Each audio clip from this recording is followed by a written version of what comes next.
Hi guys, welcome back to another video. Today's question on stack and queue is next greater element.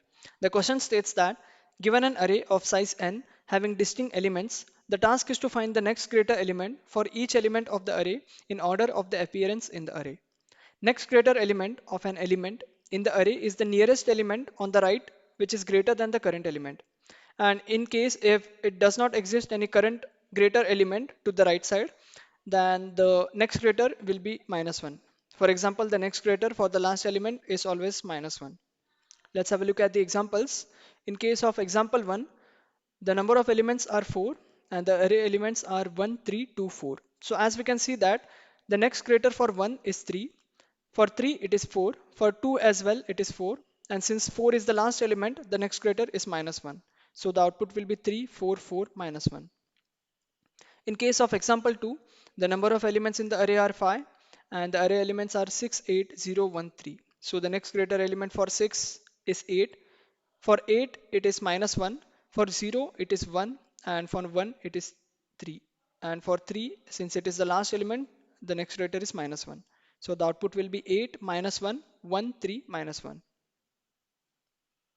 So now let's have a look at the approach to solve this particular problem. The intuition behind solving this problem is that we make use of a stack and we push the last element of the array into the stack. And then we traverse the array from last to first, and at each iteration we check whether if that particular element is greater than top of the stack. If so, then we keep on popping the top of the stack until we reach a condition where that particular element is less than top of the stack. And then we make the next greater element for that particular element as the top of the stack. In case of last element, the next greater will be minus 1. The right side of the screen shows the algorithm where we have a function called next larger element whose arguments is the array A and the size of the array n, which is 4, as well as we create a variable namely next. So we have a stack and we create another array namely B, which is used to store the next greater elements of the array A. So first we traverse the array from I is equal to n minus 1 to 0, that is from last index to the first index, and at each traversal we make next as A of I. So the value of next is 4 here.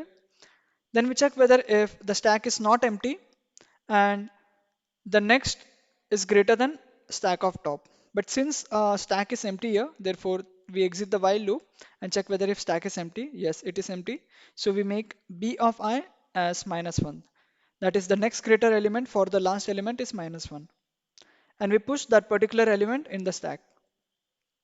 So now our stack contains 4. Again, now we decrement the value of I. So I points to the element 2. We make next as 2. Now we check whether if stack is not empty and the value of next is greater than s of top. The first part of the while loop is correct, that is stack is not empty, but the next part is false, that is the value of next is not greater than s of top. So again we exit the while loop. We check whether if stack is empty, which is not. So we move on to our else part and make b of I as stack of top, that is 4. So the next greater element for 2 will be 4. And we push 2 into the stack. Again, we decrement the value of I. Now I points to the element 3. We make next as 3 and we check whether if stack is not empty and the value of next is greater than s of top. So this condition is true since stack is not empty as well as the value 3 is greater than top of the stack, which is 2. So we pop out the top of the stack, that is 2 will be popped.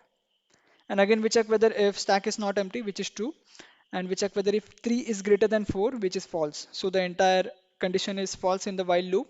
So we exit the while loop and check whether if stack is empty. No, it is not. So we move on to a else part and make b of I as s of top. So the next greater for 3 is 4 as well, and we push 3 into the stack.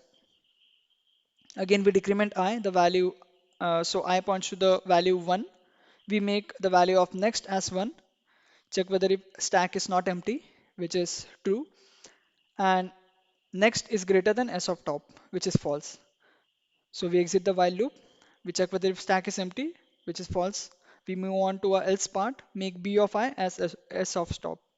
That is the value of b of I will be 3, and we push 1 into the stack.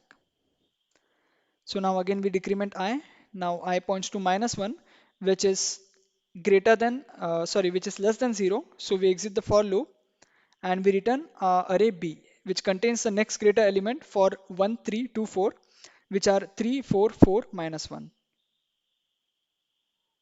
Now let's have a look at our actual code. The driver code is already given and we just need to complete the function next larger element whose argument is the vector A or the array A of type long long, and another argument is the size of the array, which is n, and the return type of the function is also a vector or an array, we can say, of type long long.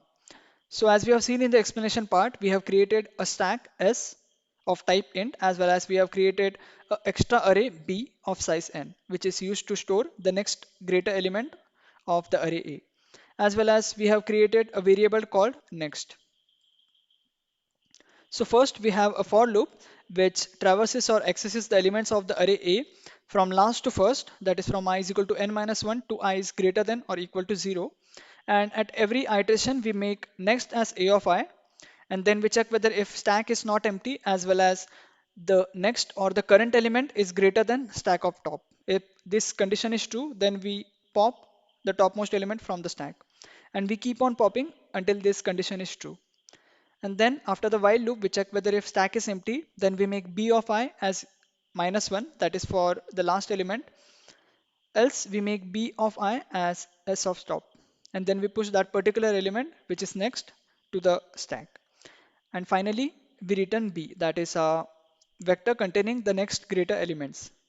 So we can compile a code now.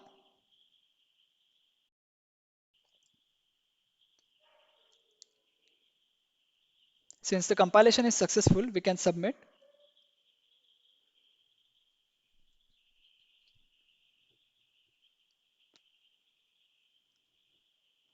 And our code got submitted successfully.